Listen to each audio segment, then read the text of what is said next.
I was a retired NYPD lieutenant.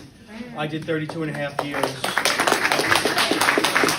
I retired in 2017 actually, to work in my kids' schools, and I got involved in politics because the DOE was so dysfunctional. But I want to speak on some of the topics tonight that touched me. The gentleman over here talking about the mental hospitals being let loose. That is so important because Geraldo Rivera, right, is that now, that started getting rid of the mental health hospitals, and justifiably so. Justifiably so, because they were houses of horrors. But, you know, I talk about this comedian, John Mulvaney. He has a new Netflix special. He talks about his intervention. He had a drug addiction problem, and all of his friends got around him, and they sent him to an inpatient facility. I'm guessing that cost $50,000 a month. Wow.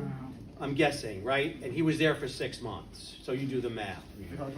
The NYPD has something called colloquially as the farm, which cops who are alcoholic, who get arrested for DWI, or who have an alcohol problem, they're sent there for months, and then they're in a program. But where are the programs for people who don't have $50,000 a month?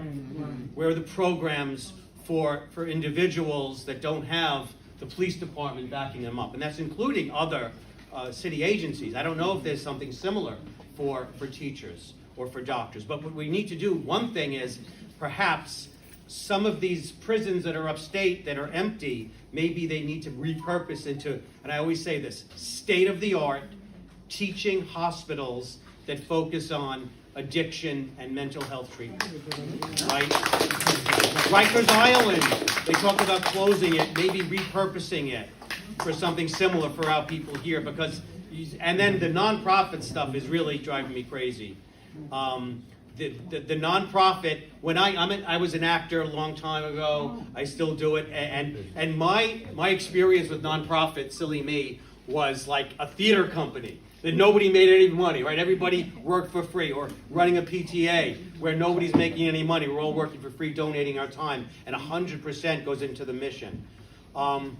I get really annoyed when I see, and it's not just on the city level, but on the state and the federal level, where we have the person at the Mets making $3 million. You know what? You get a Wall Street guy that's retired that likes art, and let him run it for maybe $100,000 or an honorarium, or let him do it for free.